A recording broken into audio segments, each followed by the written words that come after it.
तो चलिए हमारे साथ अभी विनय अकेला जी उपस्थित हैं, जो देख सकते हैं तमाम इनका भी गाना जो देखते होंगे जो रील पर ट्रेंड कर रहा है। सबसे पहले स्वागत है विनय जी, कैसे हैं? पहले तो प्रणाम बा आपके बीएच न्यूज देखे वाला पूरा श्रोता लोग के भाई विनय अकेला के तरफ से। और रउआ कैसन बनी हम राजू जी? ठीक बानी।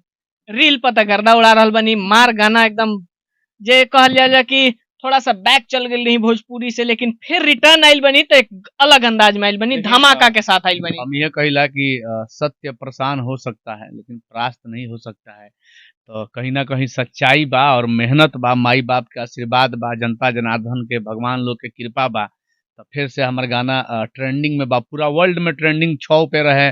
पियर पियर पेन के परान लेबू का बहुत ही साफ सुथरा गाना, कहीं भी ओकरा का सुन सकता नहीं।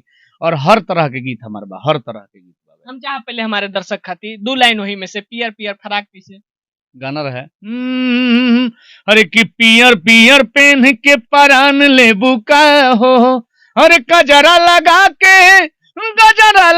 के हई जान लेबू का हो। फिर शिल्पी राजी के रहे अरे कि पियर पियर पेन के परान लेबू का हो। बहुत बढ़िया गाना बा। और हाल फिलहाल में बहुत खुशी के बात बा कि एगो दुअर्थी गीत हम गौले बनी, चूंकि ओकर अर्थ बहुत साफ सुथरा बा, लेकिन कुछ मीडिया वाला लोग बा कि दोगलापंथी वाला काम शुरू कर देले बा, आ कलाकार के टारगेट क के मजबूरी में कलाकार के फंसा के उल्टा पुल्टा बोलता लो, ओकरा के नीचा देखावल चाहता लो, टारगेट करता लो। कैसे बा पहले गाना हो जाए तब ओकरा बाद ओकरा बारे में विश्लेषण हो। जी वो गाना बावे हमरे विनय अकेला ऑफिशियल से छूटल बा, काफी ज्यादा वायरल हो रहल बावे और बहुत ज्यादा ट्रोल भी कइल जाता हमरा के गाना बा।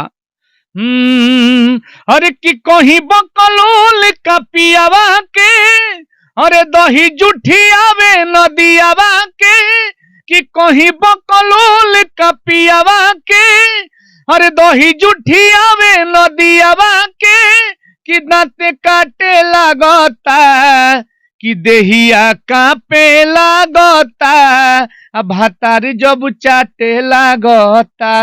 एक और अर्थ ही बा। अर्थ तो बाद में पहले पूछब, चाटे वाला कौन शब्द बुढ़े? ठीक बुढ़े नदिया दही के तो समझ में आवता कि चला भाई घरे लोग दही वही जमैले बा तो चाट लेता या फिर खा लेता। चाटे वाला शब्द कहाँ से आ जाता? बिना अकेला जी आप अभी बोले कि ट्रोल हो रहे हैं, तो ये चाटने वाला शब्द कहाँ है? अच्छा भोजपुरी में लोग ना कहेला कि चटब दिमाग चटब जा आके हमरा के परेशान करवा, खींच के मारे मेहरारू के देह कांपे लगता, बतार जब आके तरह तरह के बात कहे के दिमाग चाटे लगता।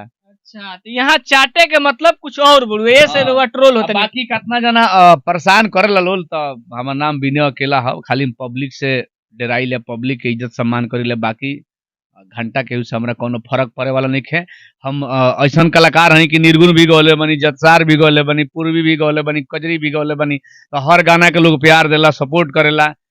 हर तरह के गाना आई और जेकरा बहुत ज्यादा परेशानी बा हमरा से, वो हमार घूम फिर के अपन नोचत उखाड़त रही, उससे हमरा कोनो दिक्कत परेशानी नहीं। और का धमाका आए वाला बड़ुए नया में कुछ विनय अकेला फिर से कुछ अलग अंदाज में आना तरह की फिर वही तरह कुछ ना पूरा तैयारी बा, पूरा तैयारी बा। अभी हमार 2 गाना आइल बा, बहुत ही बेहतरीन गाना आइल बा और काफी अच्छा सपोर्ट मिलता पब्लिक के तरफ से।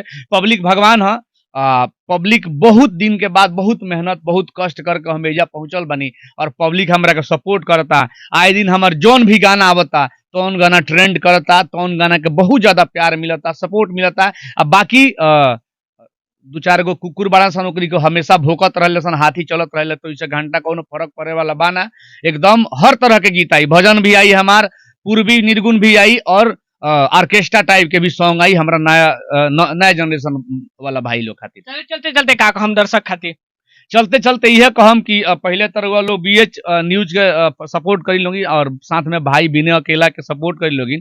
हमार चैनल विनय अकेला ऑफिशियल पर गाना आइल बा, हमार काफी हिट गाना बा, काफी ट्रेंड करता, भतार चाटे लगता हो गई, चाहे ये वाला पियर पियर पेन के परान लेबू हमार और शिल्पी राज के अनगिनत गाना लॉन्च भइल बा। वो सब जाके सुनी, प्यार दी और अच्छा गाना सुने का प्रयास करी। भाई बीएच न्यूज के माइक से, कैमरा से ये जबान देता कि हमारा अच्छा गाना के सपोर्ट करके हिट कराए लो, आजीवन अच्छा गाना गायब, एगो विभत्स शब्द हमारा मुंह से ना निकली और भोजपुरी के मान सम्मान असही बरकरार रही। चलिए बहुत बहुत धन्यवाद विनय अकेला जी। तो ये थे हमारे साथ बहुत ही पुराना गायक, एगो गाना बहुत हिट था, आप सुने होंगे।